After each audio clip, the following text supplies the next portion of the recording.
The Honorable Minister of Planning and International Cooperation, Your Excellency, Mohamed Shakwa.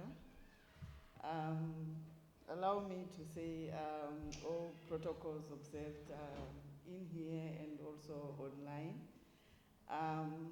And to all, Ramadan Karim.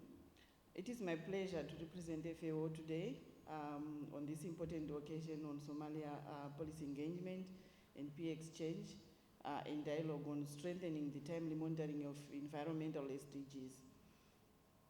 Allow me to start by congratulating SNBS and government and also their collaboration with Digital Age Africa for taking this very important initiative to train and strengthen capacities in the country on the use of Earth observation and geospatial data.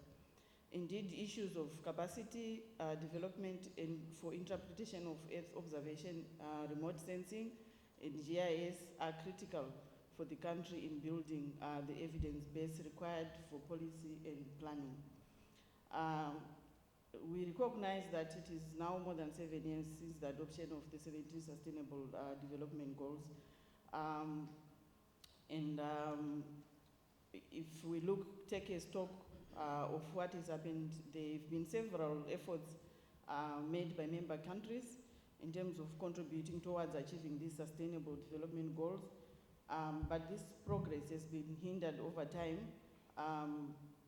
by the lack of a reliable set of information and data sets to track quantifiable indicators for each of the goals.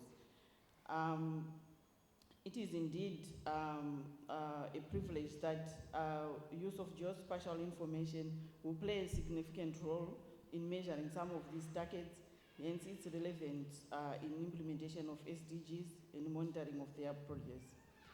FAO SDG Global Monitoring Report for 2022 indicates that many of these SDGs are indeed off track, and that significant data gaps still exist within countries. It is very difficult to effectively measure the pace of progress across different regions and socioeconomic groups in the absence of data with comprehensive disaggregation levels.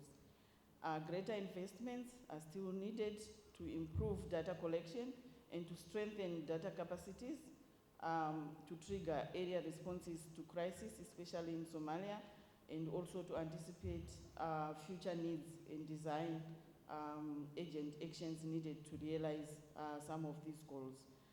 For example, the recent Water World Summit noted that progress in the implementation of Goal 6 on water and sanitation is key to achievement of all other SDGs.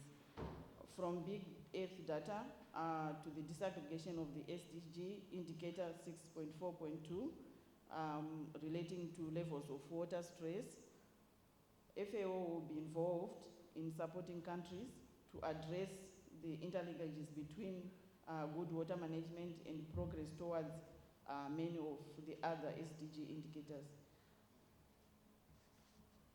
In Somalia, is already expanded, there's lack of updated environmental information to be used as baseline for studies as well as for monitoring the planning purposes.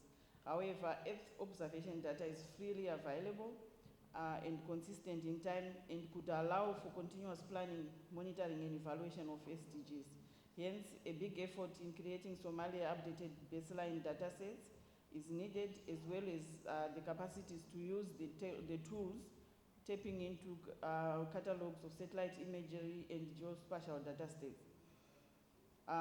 This will also allow to detect changes, to produce maps and trends, and to quantify different on Earth surfaces. In this regard, I would like to reiterate that FAO's commitment to support SNBS and the government to achieve this objective. The generation of evidence-based information is essential for the government of Somalia and also development partners, the UN, and all other partners, and plays a fundamental role in contributing to sustainable development. FAO, through SWALIM program, has been assisting the government in Somalia in building this capacity in GIS and remote sensing in the field for several years. And these have produced on-the-job, quite a number of sizable staff with on-the-job training useful for geospatial information. FAO capacity building program to staff of Somalia institutions included training on the use of Google Earth Engine tool, production of land cover data sets, use of very high resolution satellite images to detect land degradation sites, just to mention a few. Our plan as FAO is to continue in this direction and to involve more and more of the government staff in mapping activities where local knowledge is essential to identify land features. We believe that working hand in hand with the government is the way forward, and government technical staff not only is an opportunity to learn skills in the geospatial data production, but is also the right way to give full ownership of the products produced. Eventually, I hope that this workshop and the geospatial community present in Somalia will have the opportunity to discuss on how to integrate this information available or yet to be produced into a global development agenda in a holistic and sustainable manner, especially contributing to the measurement and monitoring of the SDGs. I wish you all the best in today's deliberations. Thank you.